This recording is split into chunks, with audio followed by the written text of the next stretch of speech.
guys, welcome back to my channel and another Topic Tuesday here. Today's topic is reflective glitter polishes, yes or no. And I feel like this topic could not have come at a better time. It is like the most relevant right now because coming off of the heels of the last polish pickup, you guys saw it. It was just like at least 50% reflective glitter polishes. And I just feel like this finish seems to have it pulls out a very visceral reaction from some people. They either super duper love it or they hate it with everything they've got. And it kind of got me thinking about other trends that blew up really fast in the nail polish community. And I started wondering, did people feel the same way as during those trends? Are any of those trends still around? And so I thought about maybe just using this topic as a springboard to not only talk about the reflective glitter and how I feel about it, but also some older trends that I have lived through in my nail polish lifetime. And we can talk about how those trends were perceived and where they are now. My dad calls me the gadget queen because I love like gadgets and gimmicks and things like that. So this was actually a pretty fun topic for me. So why don't we start with the topic at hand, which is the reflective glitters, and then I'll talk to you about some other ones that I remember. Also, keep in mind, this is just from one person's perspective. This is all from memory too. So like, if these weren't as big of trends as I thought they were, feel free to let me know down in the comments and all of that. But this is just from what I remember and from my own personal observations. So of course, first on the table is reflective glitter. Now this is the first trend in nail polish that I've seen in a long time that I felt like I was being psyoped. Like I felt like it's just around every corner that I look. I feel like I'm being like tricked into always thinking about it for some reason. And I remember the first time I actually even saw a reflective glitter polish, it was Fun Lacquer's, was it like their 8th anniversary collection? It had a bunch of reflective toppers. I feel like that came out last year, but it could have been way before that. But I feel like it was fairly recent because then a couple months after that, I started seeing a lot of reflective glitters on Instagram. I started seeing in a couple of the Facebook, like the nail polish Facebook groups I'm in, people were talking about them more and more. And so they started to become a lot more relevant in my space. And then this last polish pickup, it was like they were just everywhere. And I remember the first time I ever saw these, I think it was like Kelly Marissa was doing a review on them.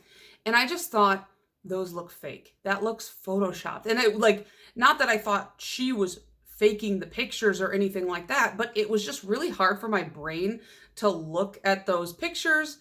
And then when I started seeing them on Instagram as well, I was looking at them and I'm like, that's just not real. Like, it just didn't feel real. And then I just kept seeing them and I kept seeing them and I'm like, I know it's real, but I don't think it's real, but it is real. And so I finally caved and I purchased one reflective glitter, and that is by Danny Vienna, Cinnabon Sugar. You've seen me talk about this a couple times. I'll pop up my pictures with and without flash so you can see the difference. Now, just in the window of time that I was waiting for this package to arrive, which admittedly was about a month because I ordered it from Polish Pickup and then the package was a little bit delayed, I started seeing these polishes like literally everywhere. Now, I don't know if this is because of confirmation bias or like maybe there was an explosion at the reflective glitter factory and everyone was just like, let's do this. But everywhere I looked, Instagram, YouTube, on Facebook, they're just all over the place. Every brand, at least in the indie sphere, I don't think any mainstream brands are releasing stuff like this,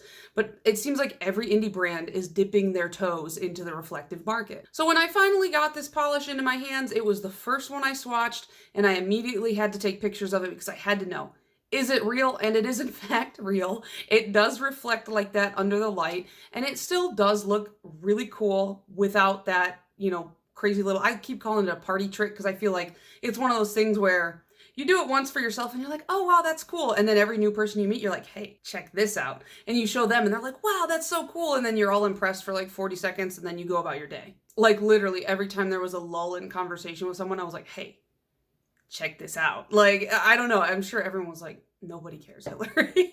So as far as do I like love or hate the trend, I would say I'm somewhere in the middle, which usually I am like very strongly one way or the other. I feel like I put my whole everything into either like loving or hating something. This one I'm just kind of dead center, you know? I like the trend. I don't hate it. I think it is very oversaturated right now, but I would not buy a polish just because it had the reflective glitter in it. To me, it's like a bonus thing. If I like the polish, cool. And then if it has the reflective glitter in there, I'm like, okay, sick. I like it. I think the biggest reason why I'm so middling on this is just because at the end of the day, when you're walking around with it on your nails, I have nothing on my nails, but when you are walking around with it on your nails, it's just a reflective glitter, or it's just a glitter. Like it just looks like a glitter on your fingers. So nobody's gonna know that it's a reflective glitter unless you actually pull out your phone flash and you're like, check it out, because how often are you going to be in a situation where that happens? Not very often, unless it's, you know, you facilitating it. It's nobody's organically going to see that you have a reflective glitter polish on your hand. So it's one of those gimmicks that you have to try a little bit harder to show off. Like I would say something like a thermal or a multi-chrome, people are more likely going to notice that just like looking at it. You know, if you have longer nails, they'll see the color change in the thermal. In a multi-chrome, when you're like moving your hands around and talking, they're gonna see that reflective nature of the multi-chrome and say like, oh, what's on your nails? But with the reflective glitter, they're just gonna think it's glitter and they're not gonna know about that crazy under flash look. So that's why I don't hate the trend, but I'm not actively seeking it out either. As far as the longevity of this trend, I can see this going hard for maybe another month and a half, hopefully. Because as much as I say, like, I don't hate the trend, what I do hate is having trends and things just shoved down my throat. Like, I get so sick of people saying, like, you have to do this or you have to watch that. It gets to the point where I'm like, no, I don't, and I never will. I've never seen Star Wars because too many people tried to make me watch Star Wars. Now I'll never watch it. Sorry, it's not gonna happen. I hate being forced or feeling like I'm forced to do something that I don't want to do. So I think this mass rollout of reflective glitters, it will go on for a few more months at most, and then we'll see it kind of fall into the back seat and you'll see them a little bit more sparsely, or at least that is my hope, because right now I hate that that's the main selling point for like half the polishes I see, and I want to see a broader mix of things. I don't like to see a lot of one thing. I like to see a big variety of stuff. So obviously that's just my opinion. I know some people really love these reflective glitters. They are really hyped for them. I mean, like I said, I don't hate them. I need a break, and I only even own one, so that's pretty bad. So now let's go through a few of the older trends that I remember in my lifetime. And the first one, it has to be, no question, crackle nail polish. My first memory of crackle nail polish is when I was in high school. My sister and I went to the mall and we went to the Ulta there, and I saw crackle nail polish.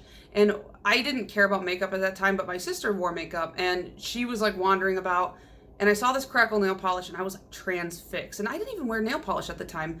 I don't know what it was that had me like in such a chokehold for this, but I was like, oh my gosh, that's so cool. So I bought a black crackle top coat and a red cream nail polish. And that was because every single thing I had and owned and wore and did had to be black and red. Every PowerPoint I made for school was a black background with red chiller font. I'm surprised they did not send me to the counselor's office for that one.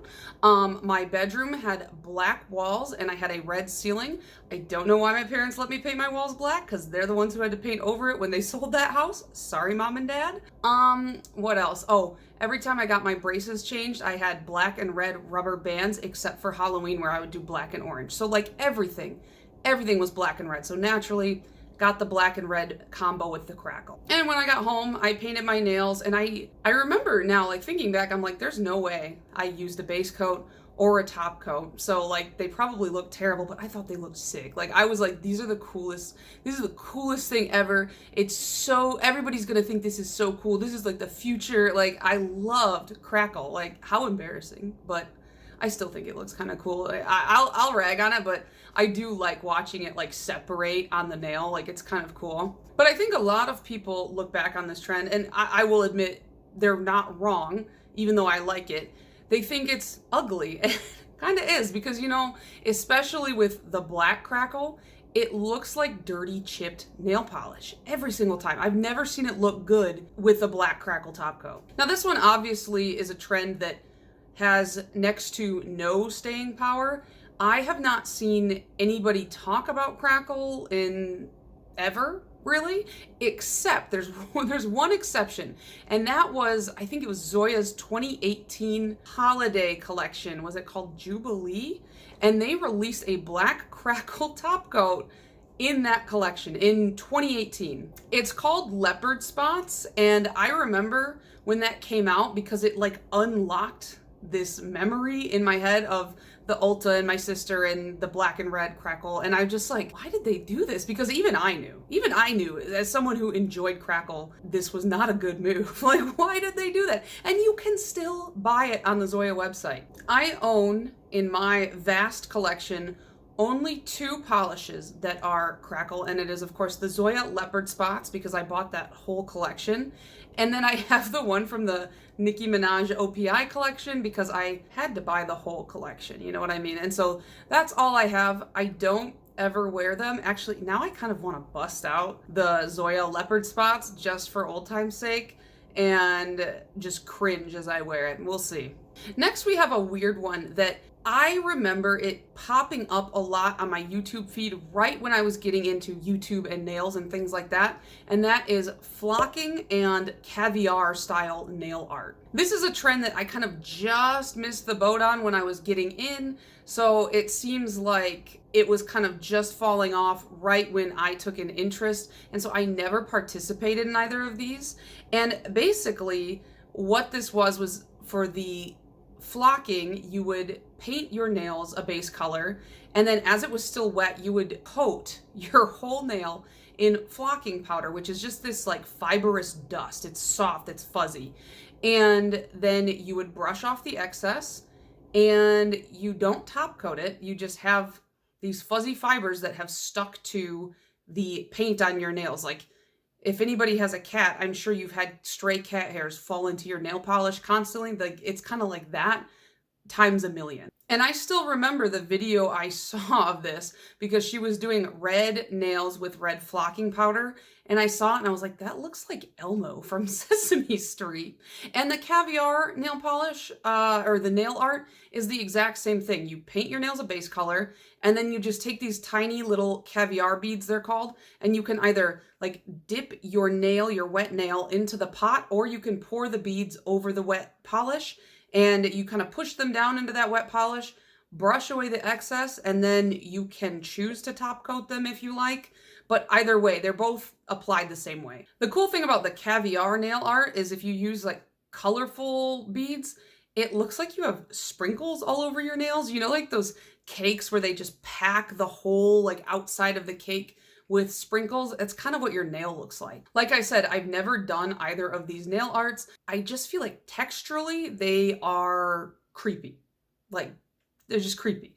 Because it's like you either got these fuzzy nails or these like super bumpy, lumpy nails that no matter how much top coat you put on them, there's gonna be so much texture there. And with the caviar nails, I feel like I can just see those little sprinkle guys popping off and like skittering all over your desk and on your carpet at home, and if you don't vacuum them up, they're pretty small. Even so, if you have like a baby or a like animal, you wouldn't want them to get those like in their mouth or anything like that. Now, as far as the longevity of these trends, I have not seen flocking powder nails since like the early 2000s, or sorry, the early 2010s. God, what year is it? But the caviar nails I do see from time to time, typically in acrylics. Like I see them used as a single accent nail on acrylics or extensions or something like that. But aside from that, I don't see people doing them on their natural nails like I did when I first got into nail polish. So it looks like the flocking powder was kind of a flop, but the caviar beads, they did find their niche. So the last two I'm going to talk about, they are both much more major trends that I remember in more recent years. And the first of those two would be the beetle powder nail trend. I think the first place I heard of this was on the Twinkled Tea website. They had these little pots of powder that you could buy, and they're like basically just multi-chrome powders. And you had to use gel on your nail and then buff it into a top coat. and then I think top coat that and then cure it. I don't quite remember how it worked. All I remember is you have to buff it into like a sort of sticky nail polish, I think. And they were some of the most reflective, chromiest nails you'd ever seen. And I think Simply Nailogical did a video on these as well, trying to do them like without gel and stuff like that. And I remember watching that and thinking they were so cool. And this was a trend that I had wanted to participate in, but I swear I remember these powders being super expensive when they first came out. And it doesn't seem like that's still true. I went to look them up when I was brainstorming for this video, and it seems like they're like super cheap. So I don't know if they were just expensive to me at the time because I had like a minimum wage job, or if they actually were expensive at the time and now the prices have just gone down. But either way, I remember being super intimidated by this style because you had to use gels, and at that time I was just not there. I was afraid of gels, and buying into gels is its own kind of investment because you have to buy the lamp and the gel polish, and both of those can run you, there's like a range, but they are not the cheapest. It's cheaper to just buy regular nail polish. So I was kind of too afraid to dip my toes into that. I have since acquired a couple of the powders. I got one as a gift from someone, and then one came in a Mani by Me box, I think. Still haven't tried them. You know, it's just like the desire isn't as strong as it was when I was younger. So I don't know. I should try them and give them a go, but it just seems like it's really messy, and messy's not my favorite. So as far as are these still around, what's going on with them? Yeah, I think they're absolutely still around. I don't think that they are taking people by storm the way they did when they first came out, or at least the way that I remember it. However, I still see a lot of acrylics doing these. Twinkle Tea still has a plethora of them for sale on their website, so they have to be selling. But as far as for me, I just feel like duochrome, multi-chrome nail polish, they're typically shiny enough for me, and it seems like a lot of effort. A lot of stuff is sometimes just a lot of effort for me when I'm like, I'm going to take this off in like 3 days. I know that's kind of silly and I could just not change my nail polish, but I like to change my nails really frequently, so I don't know. It's like, it's a tough trade-off. And the last trend that I wanted to talk about that I feel like was probably the most recent one I can remember before the reflective glitter train came into town. And that's like the marble slash jade slash tortoiseshell style nails. I feel like this was a really big trend a few years ago. I remember Cirque released a few like little starter kits to do these nails at home, and I was really interested in them. I wanted to do either, like, they had like a pink one and a green one that I really liked. I wasn't so interested in the tortoiseshell because it's just a pattern that I don't like. But the green and pink ones I was really interested in until I remembered I am way too structured to do something like this. Like, I love the look of these, but they're a very organic look. They are a very, like, you have to kind of be a little bit random with your placement, and I can't do that. I am one of the most uptight, structured people I know. I cannot even like fan out magazines or books on a coffee table. They all have to be like stacked and perfectly at a 90-degree angle with every corner. I cannot do organic. Everything has to be very linear in my life or I don't feel comfortable. So to ask me to do something like random and unstructured and organic on my nails or like as an art form, as much as I want to be that person, and I have tried in the past, it's impossible for me. Spontaneity is not my strong suit.